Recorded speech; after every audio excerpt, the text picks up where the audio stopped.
I absolutely love stuff like this. I am a giant D&D geek. I love leveling up, and I even enjoy the stress that sometimes is caused by leveling up a character, their love.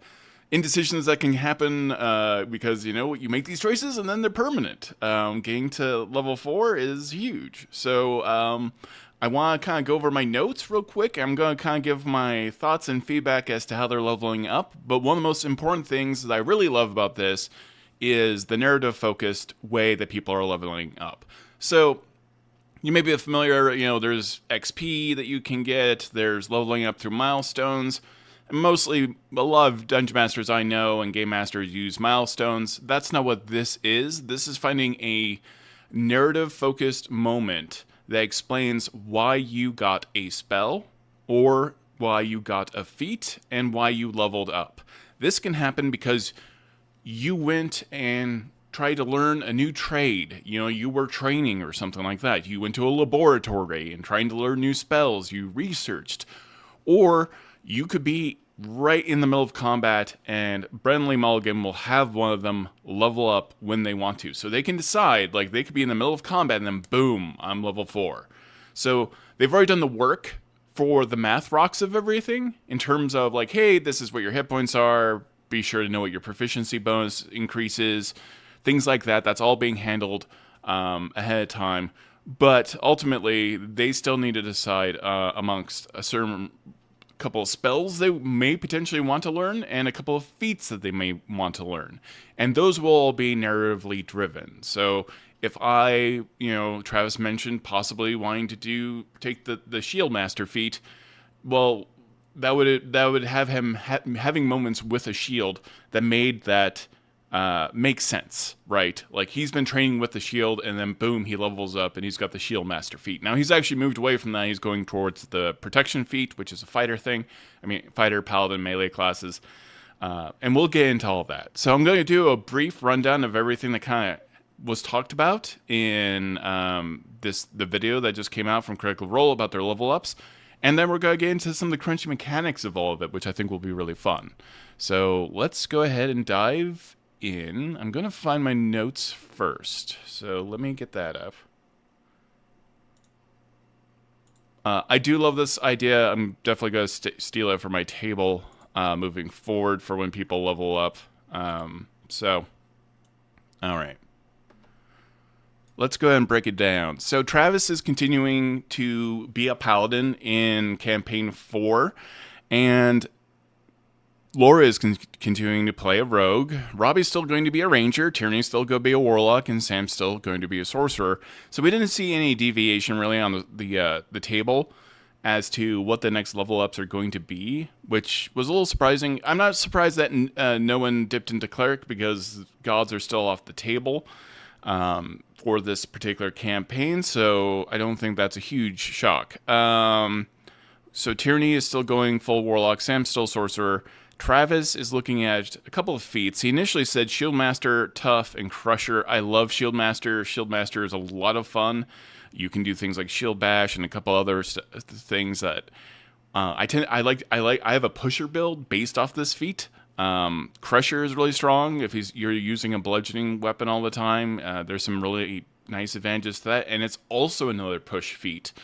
I believe Crusher also has a knockback effect if you hit people appropriately. And then Tough is certainly a boring feat, but the whole hit point thing is a really big deal. It saved me at tables before. I've taken the Tough feat. Even as a sorcerer, I've taken the Tough feat just to get a little bit more survivability as a sorcerer because I didn't want to be a complete glass cannon. Plus, you're getting that nice boost from Constitution bonus for sorcerers. I actually think Sam would be better off taking an ASI right now if he's got two. He's got two. I think Dexterity and Con are at 13s or something like that, or they're wonky. They're odd, so he's not getting any kind of extra bonus. The best thing he could do is get his Con up one more point and his Dex up one more point, I believe. So, Laura is looking at Durable, Slasher, and Mage Slayer. Robbie is looking at ASI or Sharpshooter. They did mention story stuff having to do with Wulfric, but they didn't get into detail. Tyranny is Looking at the luck feat, Fey Touched or Ritualist. Fey Touched is really good. You can get Misty Step. And Lucky is always really strong. Sorry. Got a little bit of cough. Apologize. Sam's looking at Resilient, which doesn't really work with Con very well. Sam mentioned several times he felt really lost and he wasn't quite sure what to do, and I totally get that. Sorcerers are a lot, and he was like, I think he was a little thrown off. He's looking at light bending ability spells, so things like invisibility, blur, that kind of, those type of spells that make sense for someone who controls light. So, I still think he should be pumping up his ASI instead. Travis was looking at spells like Detect Magic and Bless, both strong. He's now looking at the feat for Protection instead of Shield Master. Hey, thanks for the super chat. Thank you so much. Oh, it's Dex and Con. That's right. Yeah, he'd get a huge bonus if he just went ASI for Dex and Con. Those both being 15. He's going to get a massive bonus. He's going to get a strong bonus for hit points moving forward and a nice bonus to his AC. So, really, the best thing that Sam can do as Wakander is 100% go towards ASI, the ability, score increase. Split that between Dexterity and Constitution instead of taking a feat. It's a no-brainer. I'm sure Brennan's going to take him aside and tell him again that that's where he should be going. Laura increased her strength because her dex is maxed out.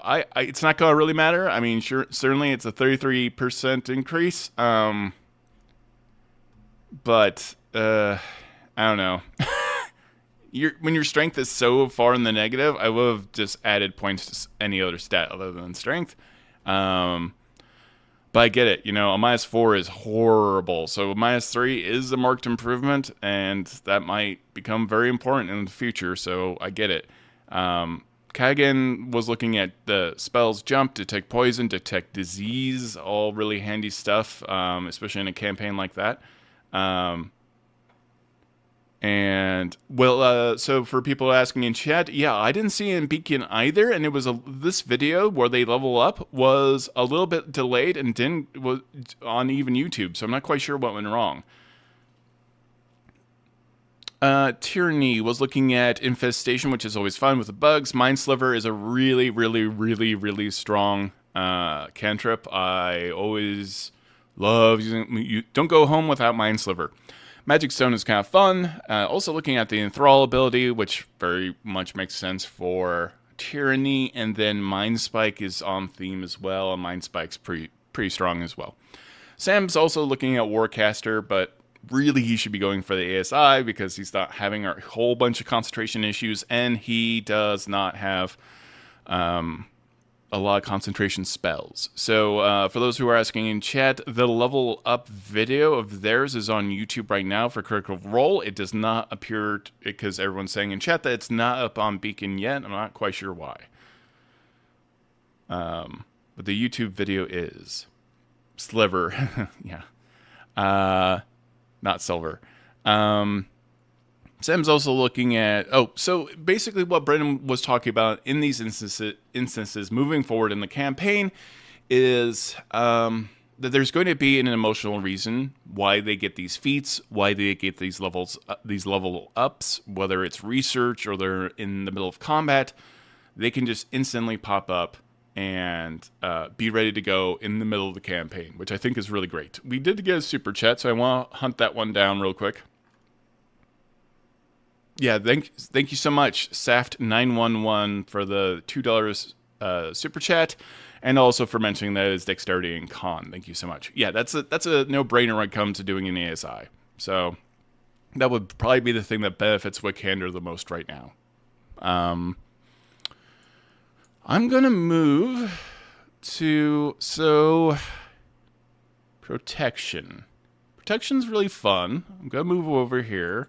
We're going to get a little bit crunchy, perhaps. So we talked about Protection. Looking through here.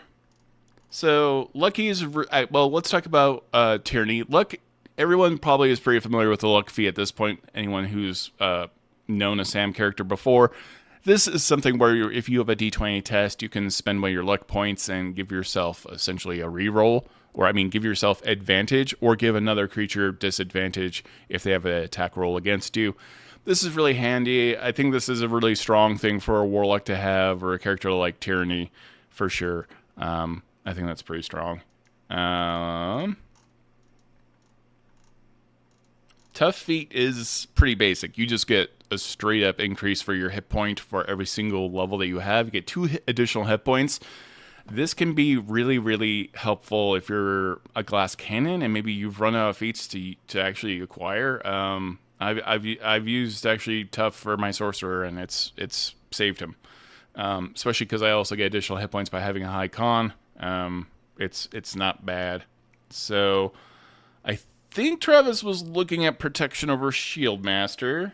I do need to check one thing. I don't feel like we're seeing all the feats. So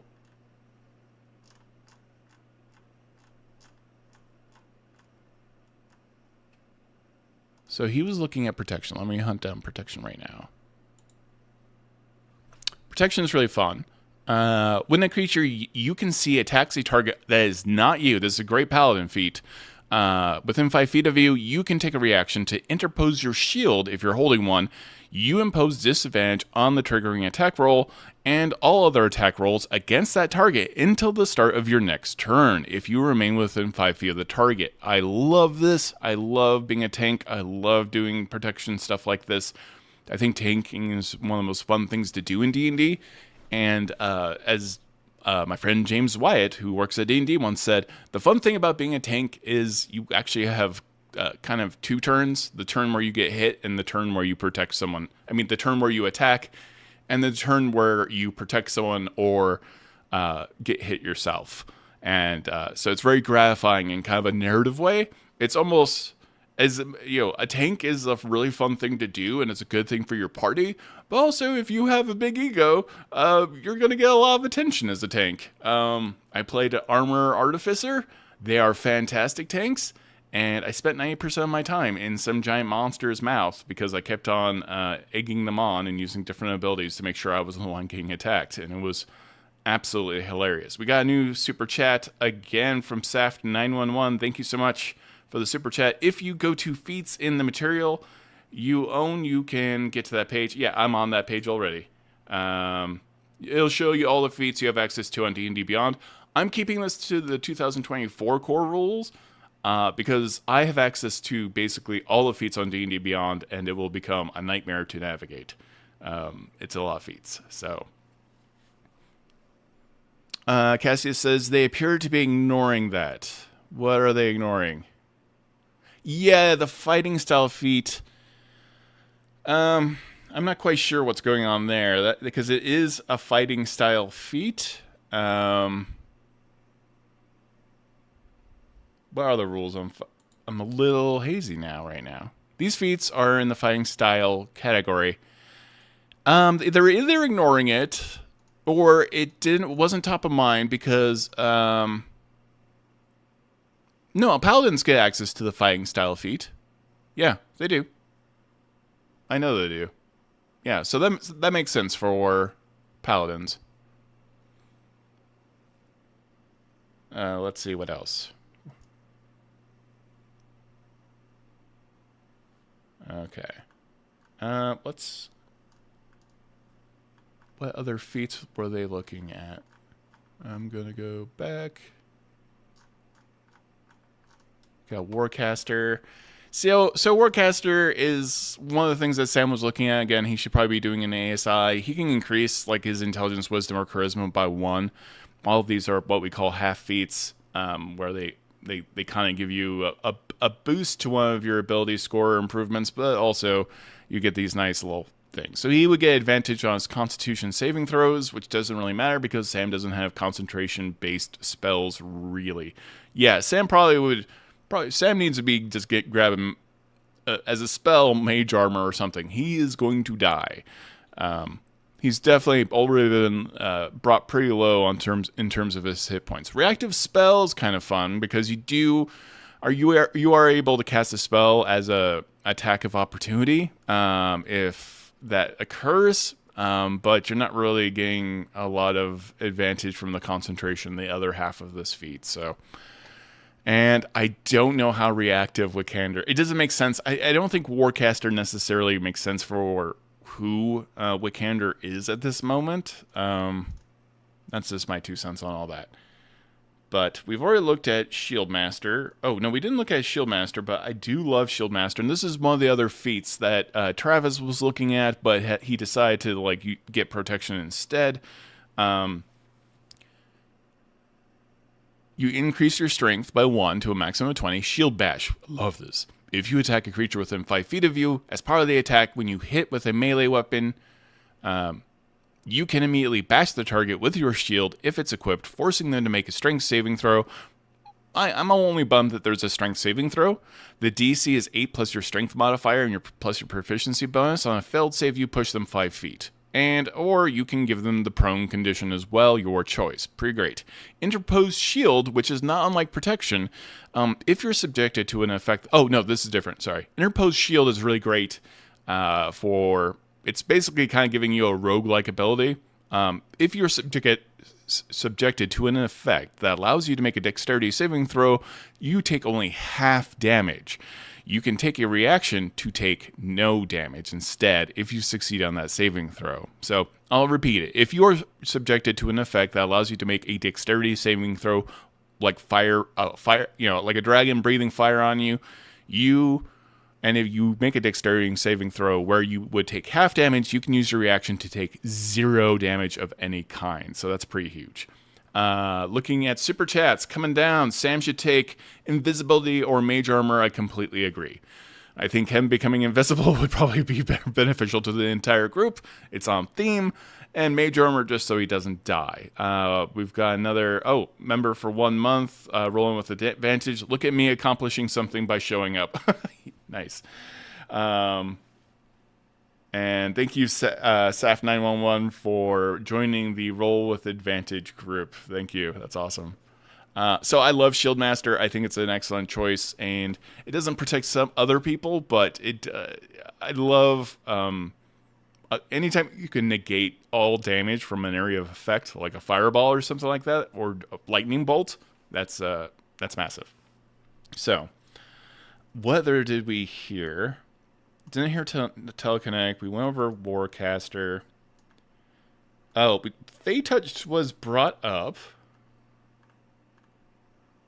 So this is a nice feat for Tyranny, possibly. And that would be interesting narratively for Tyranny to have spent time with Thimble and with the other Fey folk in all these encounters. I really like the idea of someone narratively becoming Fey touched after all of these fairy encounters that have been occurring throughout the game. I feel like this would be very thematic for one of the characters, including Tyranny, to be completely honest. So this is another one of those half feats. I mean, they all are now. That's how it was designed. You can increase your intelligence, wisdom, or charisma, so beneficial for her.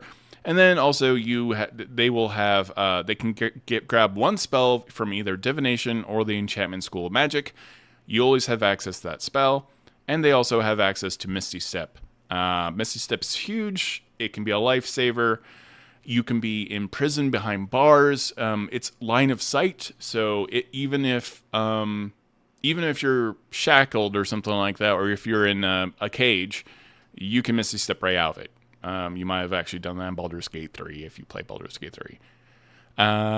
You can cast each of these spells without expending a spell slot. That's another huge thing for warlocks because they don't have a lot of spell slots. So giving access to a little bit extra spells is a huge deal for warlocks as well. We got another super chat. Wow, they're coming in. I'm going to move some stuff. Hopefully it doesn't break anything. So I can read. Don't break. Saf911, I thought I might as well on today. I saw your work for a long time while you were at Wizards of the Coast, and I'm here contributing, so it makes sense. Thank you so much. I really appreciate that. Yeah, I used to be at Wizards of the Coast. That is true.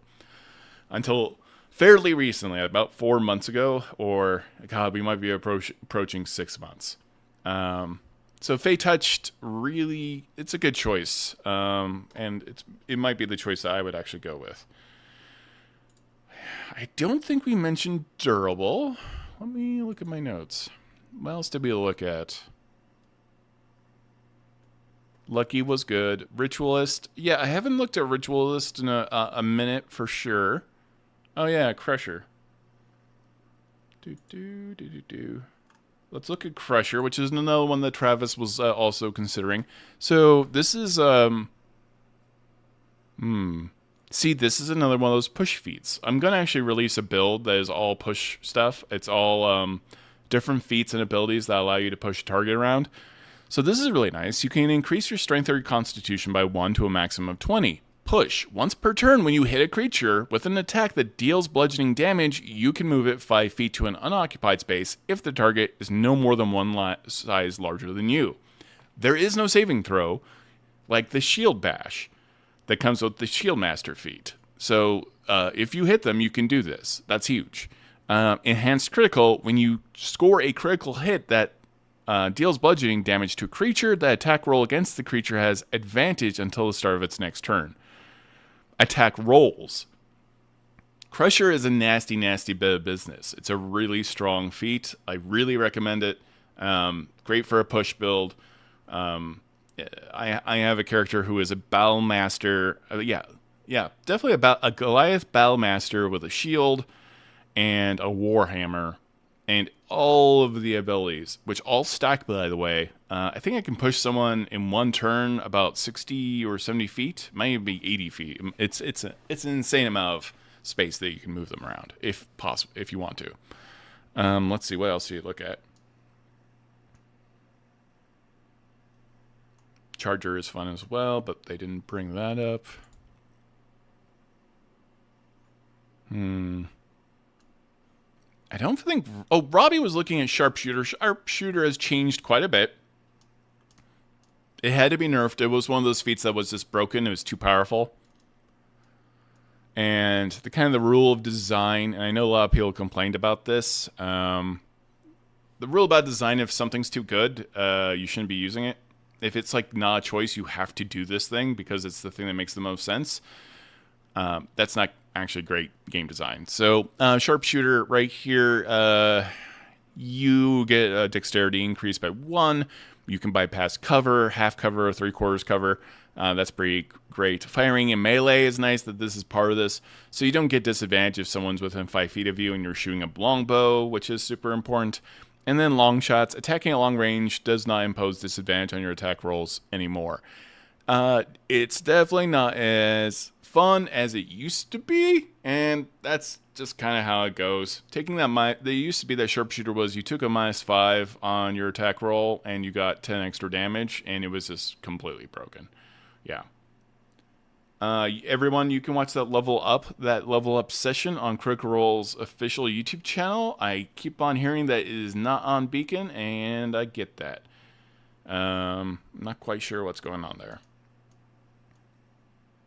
Yeah, so Laura was looking at Slasher, Mage Slayer, and Durable. Okay. Slasher. So Slasher can be fun. You increase your strength or dexterity by 1. I think this really is a good feat for Thimble, actually. Hamstring once per turn. When you hit a creature with an attack roll that deals slashing damage, you can reduce their speed of that creature by 10 feet until the start of their next turn. This is important because Thimble can fly. And if Thimble stabs you or literally cuts their hamstring and you can slow something down by 10 feet, that's huge. And Thimble can then just fly off out of range. Enhanced Critical, which is really important, again, because this is nice for if you're playing a rogue. When you score a critical hit that does slashing damage to a creature, it has disadvantage on its attack rolls until the start of your next turn. That's great, too. I like the Slasher feat. I don't like it as much as the Crusher feat, but it's still pretty strong. Let's see. We got Mage Slayer in here, right? That was the other feat that Laura Bailey was looking at. We've got Mage Slayer. Try to make sure you can read it.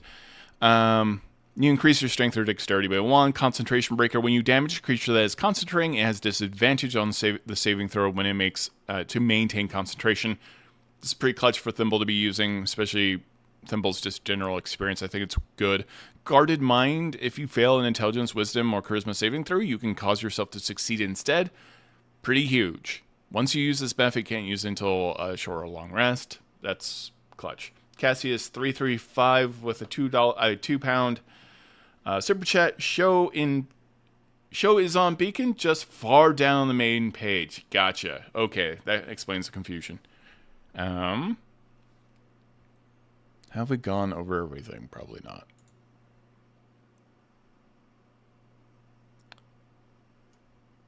Sharpshooter, we talked about Sharpshooter.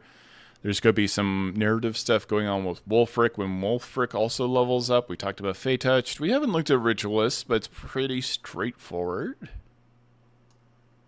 And the spells are really straightforward at this point as well. So let's look at Ritualist.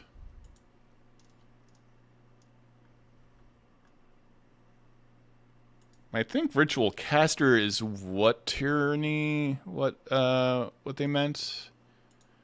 You get rich. This is great for. This makes a lot of sense. Well, there might be a Ritualist feat out there, but maybe coming from a different book. But I think they meant Ritual Caster. This allows you to cast a number of level 1 spells using a proficiency bonus. If they have the Ritual tag, it's pretty cool. And then you have the ability to cast ritual spells quicker than other people as well. So handy if you're a warlock and you're running out of spell slots. It's all right. If you're a warlock, it's another way. It's another thing saving you from having to use a spell slot. So yeah, not game changing. I think Fey Touched is probably the best choice there. But again, like it's whatever matters narratively to the story. But Fey Touch makes a lot of sense for any of these characters at this point at the soldiers table. They've had so many Fey interactions. I think those are all really, really, really fun options. Let's see. We can go over. Mind Sliver is just one of those nasty, nasty, nasty cantrips.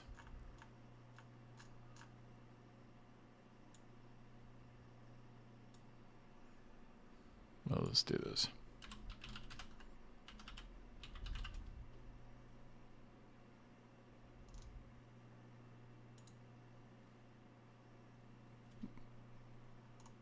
Wow, I'm not formatted for you to read that properly. Let me try and move it. There we go. So it's a nasty little cantrip. You try to temporarily sliver the mind of one creature within range. The target must make an intelligence saving throw or take 1d6 psychic damage, and then subtract 1d4 from its next saving throw it makes before the end of your next turn. I use this a lot as a sorcerer in conjunction with Quicken spell. So I'll want to cast something like Hold Person or whatever, anything that's like an intelligence saving throw or wisdom saving throw, something that I know that will lock down a particular monster. So I'll give them a minus 1d4 using Mind Sliver because I know it'll probably work on creatures of lower intelligence or wisdom. You have a higher probability of that functioning. Then you get a minus 1d4 on to the next spell you cast against them. It can really...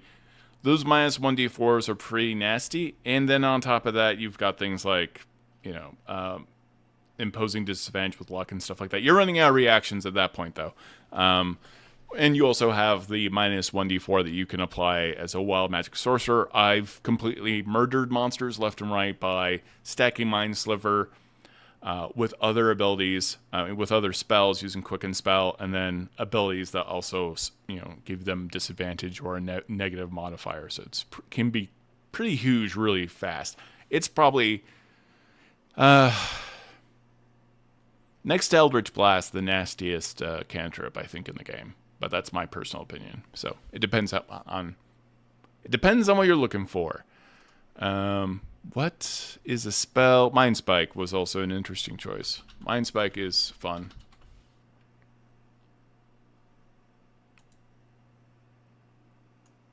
So this is another spell that Tyranny was looking at. You drive a spike of psychic energy into the mind of one creature you can see within range. The target must make a wisdom saving throw or take 3d8 psychic damage on a failed save, or half as much on a successful one. Typical stuff. On a failed save, you always know where the target's location is. Nasty business. But only while the two are you on the same plane of existence.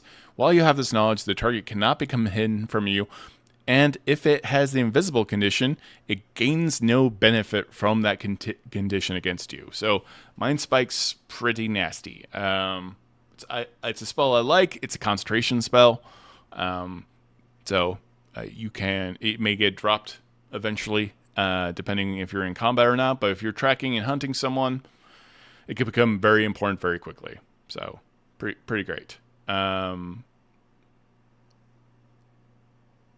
Someone's confused about Laura's weapons. Laura has a very specific magical weapon that was gifted to her by a gnome. Yeah, let's take a look at Enthrall. Good point. Yeah, there are niche benefits to Mind Spike. Certainly, I totally get that. Thank you. We got 135 people in chat. I just love character building. It's my favorite thing. How did... oh, yeah. There we go.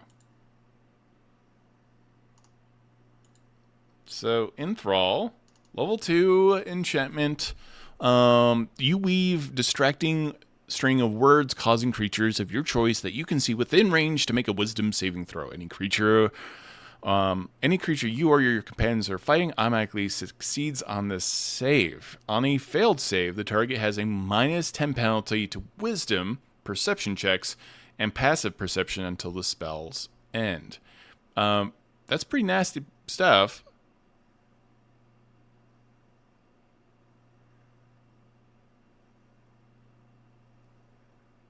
Yeah, I could see this being having an advantage. I don't know. This also feels situational. But they do have a lot of social interactions, for sure. Getting past guards, maybe, but... yeah. Okay. Yeah, okay. No. I get it. I think that's strong. Especially when it comes to deceiving. Yeah. Yeah, I think that's pretty fun. Oh, you're one of the editors on the wiki? So level ups are always one of your favorites? That's awesome, dude. I did not know that. Thanks for joining chat. Let's see. Magic Stone. We don't need to look up Magic Stone.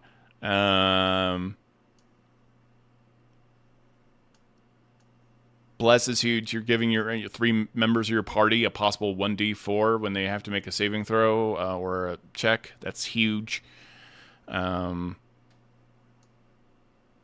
Bless is probably one of those things that's really going to help them. We talked about Tough, Crusher, Shield Master. I'm thinking we talked about everything. I think the person who's a little bit the most lost right now is Sam. Sorcerers are a lot, so you got a lot of meta magic options. You got spells. Then on top of that, you're looking at possible ASI. He should be doing an ASI. That would be my advice to Sam. So I think that would be pretty beneficial for him. But I do love... it always feels more important. This is why I like spell components in D&D as well. I like the idea of having narrative reasons to level up and telling them, like, hey, go ahead and do the work. Let me know what you're moving towards for a feat. And then we can, like, narratively explain why you got that feat or spell. I think that makes it feel more real for the players. It certainly makes it feel more earned. Instead of, I fell asleep and I woke up level 4. So I really like how he's handling that. I think it's just going to be more enjoyable, and it's going to feel more enjoyable, frankly, to the audience as well, and more real. So I think it's really fun.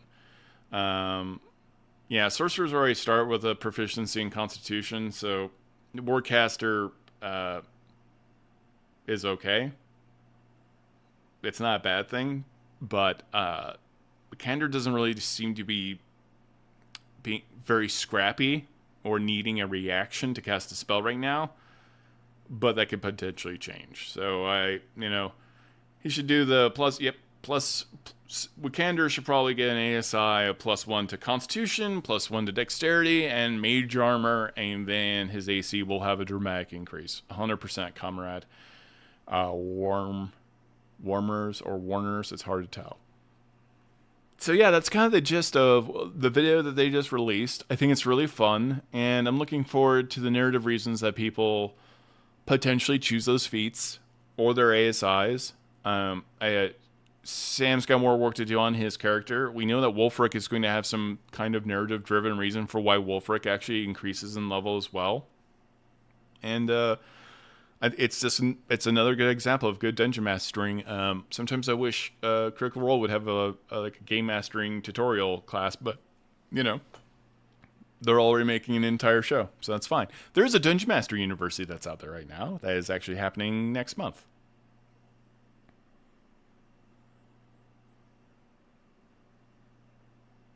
So does anyone have different theories as to what they may actually land on or what they should lay on? Shadow Touch is also really fun. We got another super chat. As a Dungeon Master, I both love and hate Magic Stone for reasons. Let's go ahead and look at Magic Stone. Okay. You've convinced me to look at the final spell. I haven't looked at Magic Stone and I don't even know if anyone's used Magic Stone in my campaigns. Oh, I think that's the old one.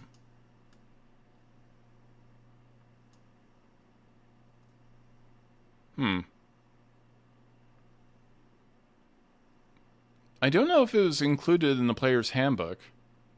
We'll go ahead and choose this one.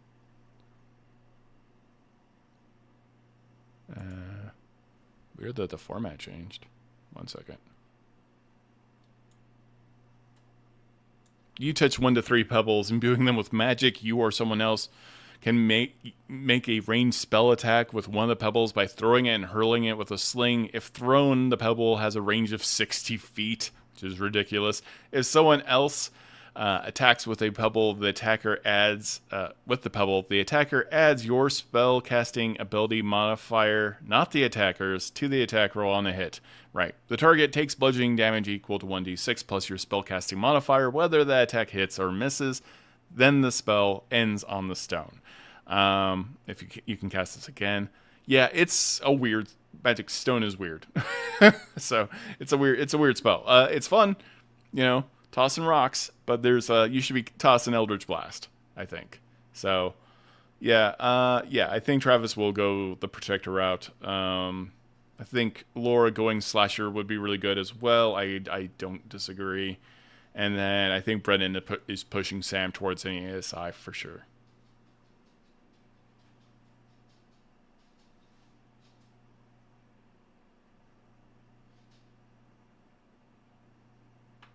Todd Kenrick, as a Dungeon Master, I had Magic Stone used by one of my players last year, and the final attack on an adult red dragon, I just shook my head and went with it's pretty killing a red dragon with Magic Stone is hilarious.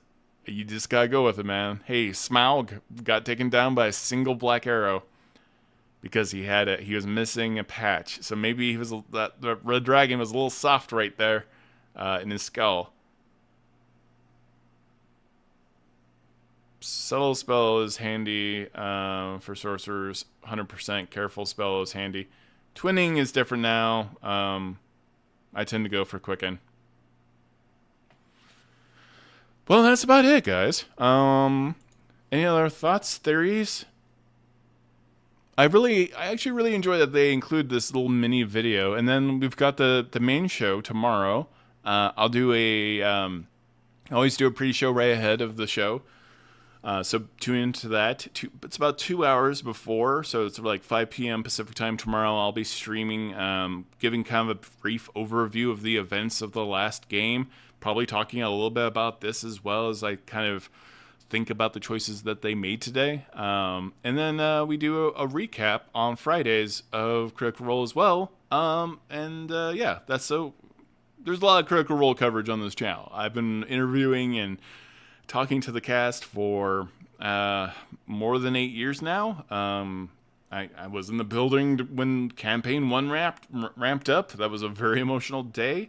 I've got coverage of the Mighty Nine on my channel, interviews with the cast. I've got interviews with Daggerheart as well, so be sure to check out all that interview content. Just went live with an interview with Jenny D about her player and Dungeon Master advice, as well as Deborah Ann Walls, so lots of good video content on the channel for sure.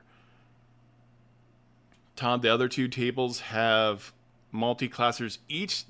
I'm curious about the other tables because they do have multi-classers on those tables, so that's when we're going to make some interesting choices. And they're not going to get ASIs. So, I mean, they're not going to get feet. No, they will. Nope. Nope. I don't think... Why am I getting this wrong? Am I getting this wrong right now? No. I think... Yeah. Their feet's going to be delayed. I have veered away so strongly from multi-classing. I don't particularly enjoy it, actually. I found that I don't enjoy optimized builds myself. So that's just my personal choice. So thank you, everyone. If you want to support the channel, like, subscribe, hit the bell notification. Super chats are welcome, all that stuff. And don't forget to go to our Patreon page that helps fun video content like this. You may see me flying around a lot to like conventions in LA and stuff. That's only possible because of members on Patreon. That's been a huge help. I hope everyone's having a really good holiday season. It's okay if you're not. It's a weird time of the year. Sometimes it can be like a really joyous time. I think, full disclosure from my family, not having a job is a little weird having Christmas time, but we're making the best of it and putting up decorations and stuff like that. So, any holiday or any time I ever get with my wife Megan, I'm very happy. So, I shouldn't complain and I can't complain, but it's hard being poor during Christmas time. It's always been hard. It's a hard time out there for a lot of folks with all the layoffs that have been happening. It's pretty nuts. Thank you for talking with us, Todd. Your Wood Creek coverage and involvement is cool too. Thank you so much, Set911. I really appreciate that. Yeah, I am curious if we're going to get videos. I assume we're going to get videos like this for the other tables. But I don't think they're going to automatically go to level 4 at the same time, because they have not earned that yet. Yeah, they've just barely adventured, so it's going to be a while. So, thank you, everyone. Happy holidays. I appreciate all of you. Thank you for joining the chat and hanging out today. It was something I was really looking forward to covering. I was excited, and I'm excited that you showed up. So, take care of each other. Have a great day, and I will